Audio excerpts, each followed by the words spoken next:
ಹರೇ ಶ್ರೀನಿವಾಸ. ಎಲ್ಲ ಅಧ್ಯಾತ್ಮ ಬಂಧುಗಳಿಗೆ ನನ್ನ ನಮಸ್ಕಾರ. ಈ ದಿನ ನಾನು ಸ್ವಯಂವರ ಪಾರ್ವತಿ ಮಂಡಲವನ್ನು ತೋರಿಸಿಕೊಡ್ತೀನಿ. ಈ ಮಂಡಲವನ್ನು ಮನೆಯಲ್ಲಿ ಹಾಕ್ಕೊಳ್ಳೋದ್ರಿಂದ ವಿಶೇಷವಾದಂತಹ ಶುಭ ಕಾರ್ಯಗಳು ಬೇಗ ಜರುಗತ್ತೆ. ನಾವು ಮೊದಲು ಇದಕ್ಕೆ ಷಟ್ಕೋಣ ಮಂಡಲವನ್ನು ಹಾಕ್ಕೊಳ್ಳೋಣ, ಅಂದರೆ 6 ದಳ ಪದ್ಮವನ್ನು ಹಾಕ್ಕೊಳ್ಳೋಣ.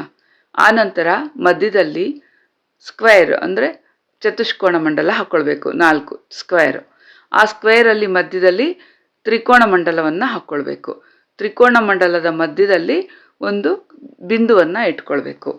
ಈ ರಂಗೋಲಿ ಪೂರ್ತಿ ನಮಗೆ ಅರಿಶಿಣ ಮತ್ತು ಕುಂಕುಮ ಈ ಎರಡರಲ್ಲೇ ಆಗತ್ತೆ, ಹಳದಿ ಮತ್ತು ಕೆಂಪು ಬಣ್ಣ. ಈ ಚತುಷ್ಕೋಣ ಮಂಡಲ ಇದೆಯಲ್ಲ, 4 ಸ್ಕ್ವೇರ್ ಮಂಡಲ, ಈ ಸ್ಕ್ವೇರ್ ಮಂಡಲಕ್ಕೆ ಕೂಡ ನಾವು ಕೆಂಪನ್ನು ಹಾಕ್ಕೊಳ್ಬೇಕು. ಇನ್ನು ಆ ತ್ರಿಕೋಣ ಮಂಡಲಕ್ಕೆ ಹಳದಿಯನ್ನು ಹಾಕ್ಕೊಳ್ಬೇಕು.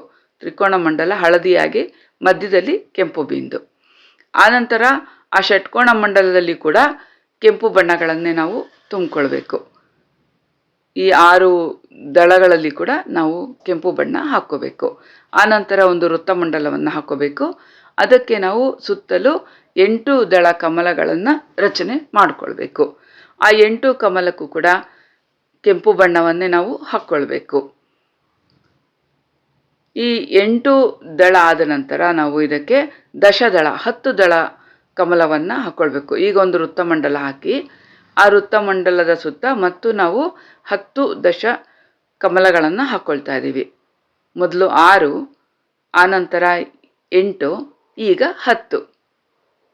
ಈ 10 ಕಮಲಗಳನ್ನು ಬರ್ಕೊಂಡು ಇದಕ್ಕೆ ನಾವು ಕೆಂಪು ಬಣ್ಣವನ್ನು ತುಂಬಿ ಇದಕ್ಕೆ ನಾವು ಒಂದು ವೃತ್ತಮಂಡಲವನ್ನು ಹಾಕ್ಕೊಳ್ತೀವಿ.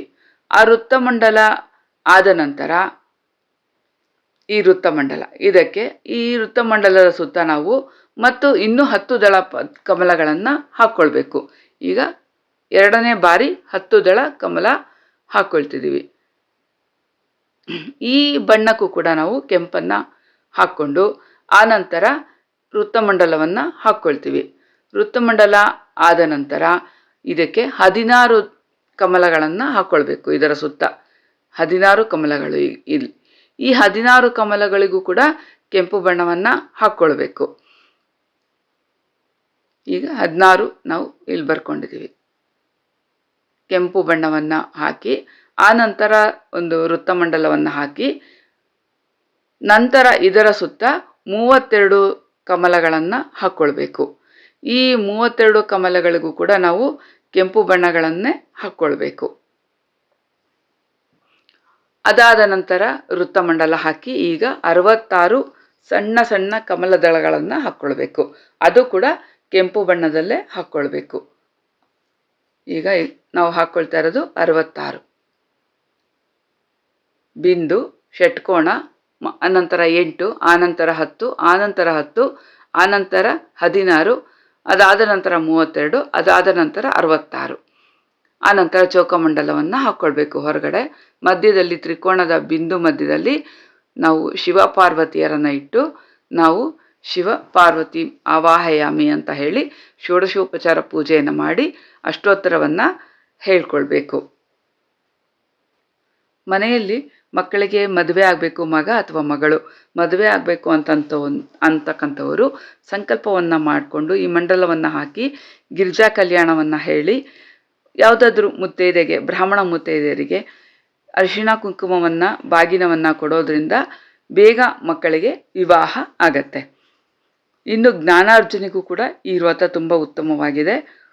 ಉನ್ನತ ವಿದ್ಯಾಭ್ಯಾಸಕ್ಕೆ ಅಡೆತಡೆ ಆಗಿದ್ರೂ ಕೂಡ ಈ ಮಂಡಲವನ್ನು ಹಾಕಿ ಪ್ರಾರ್ಥನೆ ಮಾಡ್ಕೊಳ್ಳೋದ್ರಿಂದ ಅವರ ಅನುಗ್ರಹ ಆಗತ್ತೆ. ಯಾವುದರಿಂದ ಕೂಡ ನಾವು ಇದಕ್ಕೆ ಪೂಜೆಯನ್ನು ಮಾಡ್ಬೋದು. ಹೂವಿಂದ ಪೂಜೆ ಮಾಡ್ಬೋದು, ವಿಳೆದೆಲೆ ಅಲಂಕಾರವನ್ನು ಮಾಡಬಹುದು, ದೀಪವನ್ನು ಹಚ್ಚಿಡಬಹುದು. ಪಾರ್ವತಿ ಪರಮೇಶ್ವರಿಗೆ ಪ್ರಿಯವಾದಂತಹ ಎಲ್ಲ ರೀತಿಯ ಹೂಗಳಿಂದ ಕೂಡ ನಾವು ಪೂಜೆಯನ್ನು ಮಾಡಿಕೊಳ್ಬಹುದು.